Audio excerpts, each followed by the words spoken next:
Eh bien, salut la famille, on se retrouve aujourd'hui. On va parler du BJ45 sur le châssis du Vanquish. La dernière fois, je vous ai parlé du RC4WD avec châssis à lame. Donc là, on est plus parti sur un châssis trail, un peu plus off-road, balade, gros franchissement. Voilà. Donc on va le voir en détail. C'est parti. Donc la famille, on va commencer avec la carrosserie. Donc c'est une carrosserie MST. Voilà. FJ45C. On a un petit intérieur qu'on a confectionné nous-mêmes avec les petits stickers, la petite boîte à vitesse, les deux sièges baquets, une petite caisse à outils derrière, Buddy. Donc le scale, il est à l'effigie de ARB, hein. Vous voyez qu'il ne possède pas de pare-choc avant, tout simplement pour que les pneus viennent taper la roche avant. Comme ça, on va pouvoir grimper plus facilement. Le petit snorkel, la LED bar en métal, les marche-pieds en métal, les jantes en métal, les pneus c'est du Pro Build. Donc les jantes, les pneus c'est soit vous les mettez sur du 1.7, soit vous les mettez sur du 1.9. C'est des pneus qui nous viennent de chez Pitbull. Voilà, la largeur c'est 4.75.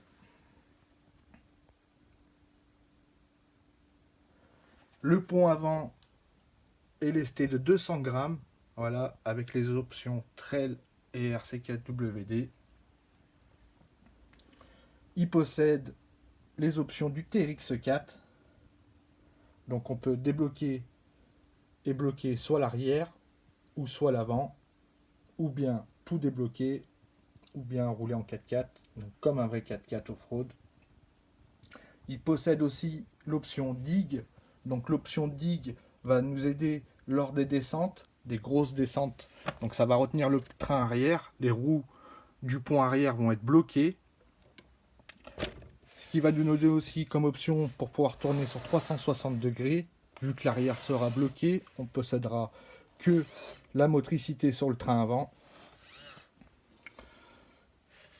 Lors de gros franchissements, quand le scale va être bien droit par exemple, voilà, comme ceci, on sait que quand les roues vont pivoter à l'arrière, bah, ça va faire basculer votre scale en arrière, donc il va se retourner. Donc là, le dig bloque les roues à l'arrière, donc on n'aura que la motricité sur la traction avant. Donc on va pouvoir monter juste avec la force de l'essieu avant. Donc très bonne option. Donc qui fonctionne en lipo 3S, hein, châssis trail, 313 mm d'empattement. Les phares arrière sont dans la benne arrière, sont juste ici. Je ne sais pas si vous allez les voir. Vous voyez, je sais pas. Voilà.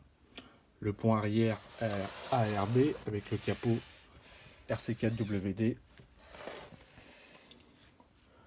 Donc le poids est bien optimisé sur l'avant, hein. Il va avoir tout de suite tendance à piquer du nez.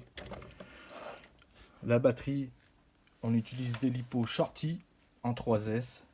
Voilà. Donc je vais peut-être pouvoir vous en montrer une. Je crois qu'elle est dedans. Je vais enlever la carrosserie, la famille, comme ça vous allez pouvoir voir l'intérieur et le châssis complet. Donc je vais enlever la carrosserie. Hop.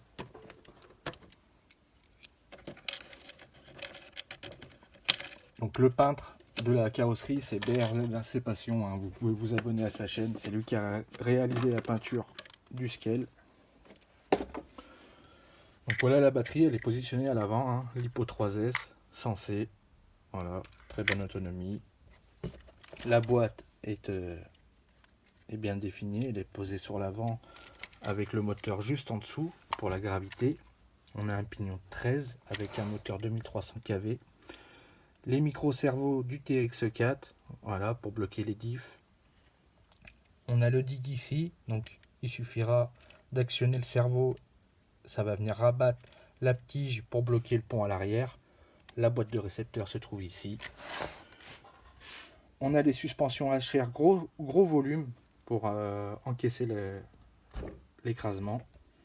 Le châssis, c'est le châssis du VS410 Ultra avec la boîte du Ultra.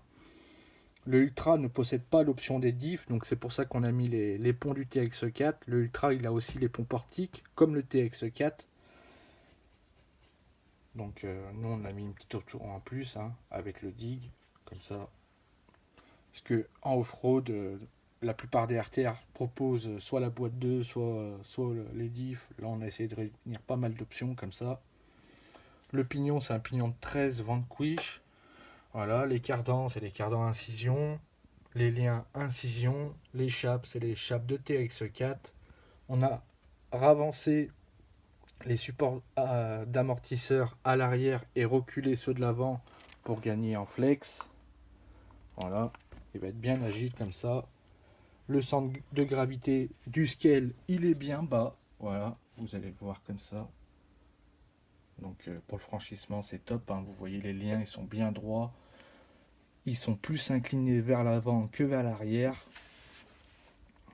Voilà, ça va bien travailler. Cerveau alimenté en 7 calt. Hein. À l'avant, c'est un 25 kg, mais bon, pour le moment, ça suffit. Hein. Vu l'angle de braquage. Voilà, il braque à mort. Le flex, le torque twist, on voit qu'il peut encore fléchir. Donc, il n'y en a pas beaucoup qui font ça. Hop, regardez, il travaille bien. Il se tord bien.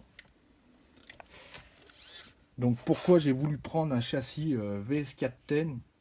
Bah, tout simplement aussi parce qu'on peut associer pas mal d'accessoires options en termes de pare-choc avant, voilà, réaliste avec des licences par exemple, on peut mettre des pare-chocs RC4WD.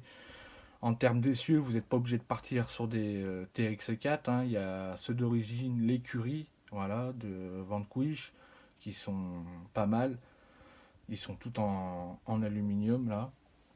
Vous avez aussi, vous pouvez mettre vos options de pont avant et CS10-2 par exemple. Donc le châssis il peut adopter pas mal d'options, pas mal de ponts, pas mal de pièces d'autres marques.